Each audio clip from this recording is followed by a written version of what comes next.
Guys, I'm teaming up with my good friend, retired Navy SEAL Jocko, and we're going to do something very special. Jocko started Jocko Fuel after finding out some of the supplements that he was buying for his family were filled with heavy metals and ingredients he wasn't aware of. He wanted a line of supplements and consumables that had all of the good, effective ingredients and none of the bad. So, he made it happen. I got set up with all of the key products, and I want to do the same for you. Jocko Go. They are energy drinks for clean, sustainable energy. Jocko Milk Protein for 30 grams of delicious grass-fed protein, plus a whole line of supplements to support mood, focus, hydration, and more. Jocko Fuel supplements are scientifically formulated and made with ingredients that are clinically tested. They are better for you options with no added sugar or artificial sweeteners and no gray area ingredients or banned substances. It is clean fuel without compromise, and right now you can get 20% off when you use the promo code Chael at JockoFuel.com or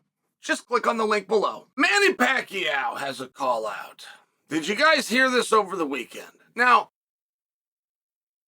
Pacquiao seems like a perfectly sweet guy, but there are a number of people in this space whose reality is completely distorted, and all that I mean by that is it's the hardest thing I've personally ever observed to make money at. To make money in the fight business, the only person getting paid is the person in there taking the punches and kicks. Nobody else is making money. Like all those trainers and things like they're not making, the cut men, all these things that you see, they're not making money. The administrators and the judges, all these people you love to pick on, they're not making money. And then the guy that's taking the punches and kicks, it's only for a short period of time. I'm just sharing for you, it's an extremely difficult thing to succeed at. So when you find, you only need, you just need a couple of fingers to count everyone in your lifetime who's made the kind of money that made you dream of getting into it, right? I dream of getting into it because I saw Floyd Mayweather on a private jet. Right? It's one of these. Well, how did he do? Oh, he was a pugilist. Pacquiao was one of those guys. Manny Pacquiao has done great. Manny Pacquiao has done box off. Manny Pacquiao did 40,000 people in Jerry Jones's place out there in Texas. This is off the top of my head. Can't remember who he fought. His walk to the ring, because this arena was so... I caught a WrestleMania there one time. Went with Front Row Brian, and Gwiz. We caught a WrestleMania, and we had to walk a half a mile to get to concession. When we're already in the building, it was that big. It was so big that for Pacquiao to come the ramp to get to the ring, they had to do 3 walkout songs and cut them together, because the walk... Well, so, I mean, that's something you dream of, right? These are great moments. The lights and the fight's the worst, but you're walking to the ring. That's the cool part. Great experiences by Manny. If you could sit him down and say, hey, man, how'd you do it? Excuse me, not to mention, Manny parlayed it. Manny took what he was able to do within boxing, and he ended up going into public service. But he would be the equivalent in the Philippines to a congressperson here in America, by example. Broad stroke, but a very fair representation. He's a winner. He won. This is a guy that you'd want to talk to. How did you do it? What was your strategy? And the guys who made it, by the way, it is never, and I mean never, about one of the only 4 things that are legal in boxing. A jab, a cross, an uppercut, or a hook. Never is it about that. Just why it's so fascinating. But when you have this extremely short list, like you could go to Iron Mike Tyson. You could say, how'd you do it? And it might not have been conscious in the moment. It might not have been a strategy in the moment, but he could look back and he could say, here what was different about me. And he could break it all the way down to guys wanting to walk out in $30,000 robes versus him walking out with a towel with a hole cut through it. He would not, there was no pageantry, there was no nothing. He was there to destroy, but it was the message, it was the marketing, he stayed on brand. You could go to Mayweather, and you could say, Floyd, how'd you do it? Because that was a very calculated. I feel like I was there for part of that, by the way. Floyd Mayweather, what's his nickname, guys? You all know it, right? Most famous boxer in the world. Maybe the most famous boxer in the history of the world. What's his nickname? You know it. Money. Didn't used to be. Floyd Mayweather came out here to Portland. Just before he was Floyd, we did what's called Paper the House here in Oregon. I was working with the commission. So I was assigned to Floyd's locker room. When his hands were wrapped, I'm the one that watch, and then he can't leave my sight. Included if he goes to the bathroom, I go with him. Can't leave my sight. Cool job. It's a lot of fun. We papered the house, which means Guzman was the promoter. He gave tickets away. Every gym in town, anybody that wanted them, dudes out on the street, every radio station, and only got 5,500 people to come through the door. I mean, this was just before Floyd was Floyd. He fought a guy named Sean Bay Mitchell. It was 2005. Sean Bay Mitchell's former world champion. It was a very hard fight, but this is Pretty Boy Floyd. Pretty Boy Floyd was not the same. And this is when he made the term, man. He said, I'm Money Mayweather. And he came out with the money. He came out with the watches. He came out with the obnoxiousness. It was this great thing. But he could tell you. That's what I'm trying to get at. He could tell you very strategically why he changed. When he was Pretty Boy Floyd, he knew the jab, the cross, the uppercut, and the hook didn't work. I remember watching him it was a Guzman promotion. Who Guzman worked with? He was HBO. And Floyd's coming out. Nobody knew who he was, man. The dude had been to the Olympics for us, and he got a medal. I mean, he's trying to up and come. This is a second-generation guy, but he's little. Every guy under heavyweight that has made $1 owes a huge thank you to Floyd and Oscar.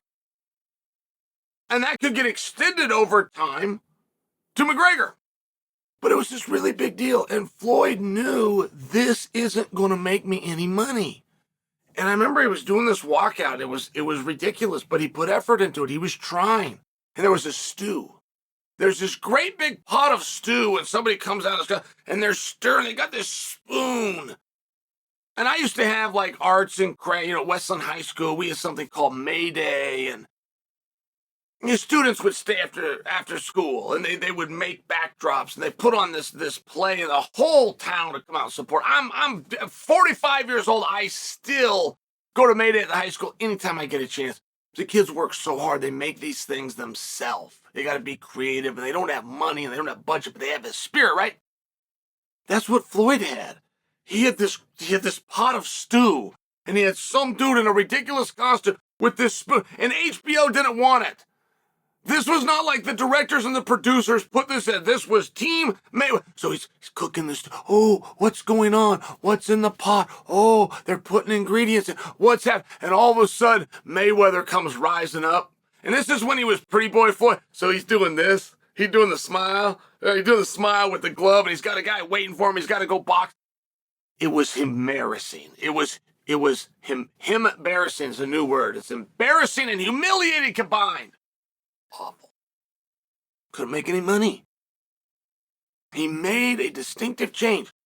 I bring that to you because we have people even within MMA that their vision of reality is so distorted. It is so incredibly distorted. You could never go to them and say, what did you do? And they could then lay out the blueprint of what they did. However, and here's where the problem comes. The whole reason I tease them and point them out is because they think that they could. They think that they could. They're not aware that it's distorted. Have you guys ever fallen ass backwards into something and you came out smelling like roses? Has that ever happened to you? Because if you were smart enough to know that it happened, you can now have something called gratitude. And if you're not smart enough to what happened, then you have something known as delusion. And that is what most human beings have. So when you watch somebody like Pacquiao, he doesn't have the foggiest idea that this doesn't sell, right? It doesn't sell. He is not one half, and I'm not giving Pacquiao a hard time, but I'm trying to make a point. He doesn't understand that he was one half of the fight of the decade. That never happened if Floyd wasn't in the other corner. It's one of those situations, right? It's just one of those situations. So Pacquiao has now done a call out. Did it over the weekend. And guess who he called out? He called out Conor McGregor. Now, one of the great TV shows ever, Seinfeld, had an inside joke within the show that Larry David ends up writing into the script and make a whole show about it, that Seinfeld is a show about nothing. And there would never be a pugilistic battle that would be more about nothing than Manny and Conor. If you think that that's an overstatement by me, go ahead and name what it is. Go ahead. Name it. I don't care if you're a real hardcore boxing fan. You caught one down at the YMCA over the weekend.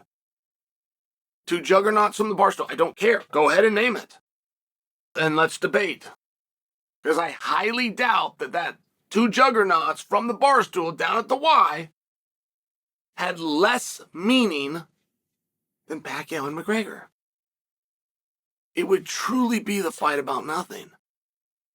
And Manny doesn't understand that.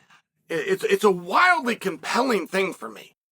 I mean, if I'm going to vote for a guy and he's going to be my congressman, I have to have a level of, he's got to have some sense. So when Manny comes out and says, I want to box Conor, for what? You want to box him for what? For a ranking, for a rating, for a belt, for a feud, for Philippines versus Ireland, for your mama joke that got put out on Twitter. I'll take anything. I'll take anything that you want to do. What would you guys possibly be boxing for? To see who's better at boxing? You're both terrible. You're terrible boxers. One of you has never won a boxing match, and the other of you, I can't remember the last time you had a boxing match. Not being a dick about it. I'm sharing with you. That would be the answer. So why would you possibly box? Why would Manny call him out?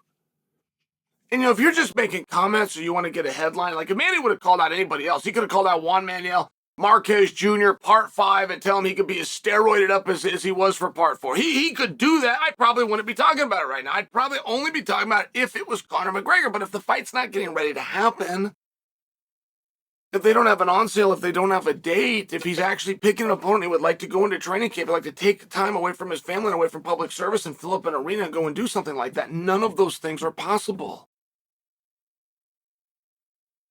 None of them.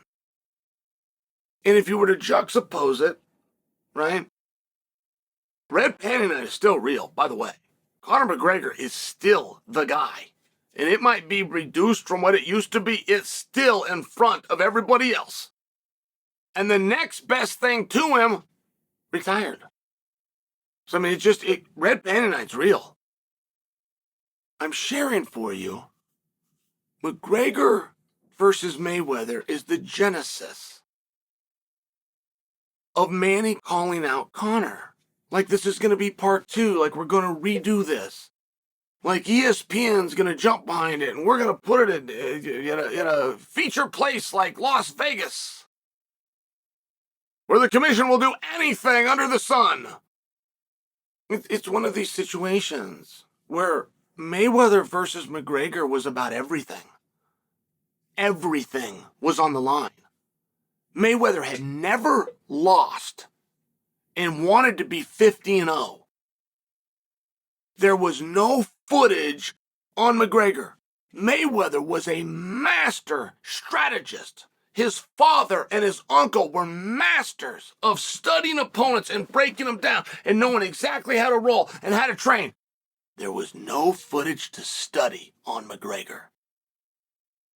McGregor was a 2-time simultaneous reigning world champion from MMA with the greatest carnival barker in the business in his corner, who was willing to do it in his backyard, which, by the way, is the hometown of Floyd himself. Everything was at stake in that fight. In many ways, everything was at stake when Ngannou fought Fury. Whether you guys cared about it or not, there was reason to fight. Pacquiao versus McGregor, and now they're arguing over weight. What are you talking about? You're arguing over weight. You get over weight, over the glove size, over the ring size, if you did it in cage. If Earl Hebner is going to be the referee or his brother Dave's going to take it, you could argue over who's got to have what haircut and who's got to wear what trunks. You're fighting about nothing. It will reflect nothing. There is no fan base from either side. And it was stunning. It was stunning to me, to the point of disappointment, that Pacquiao didn't know that.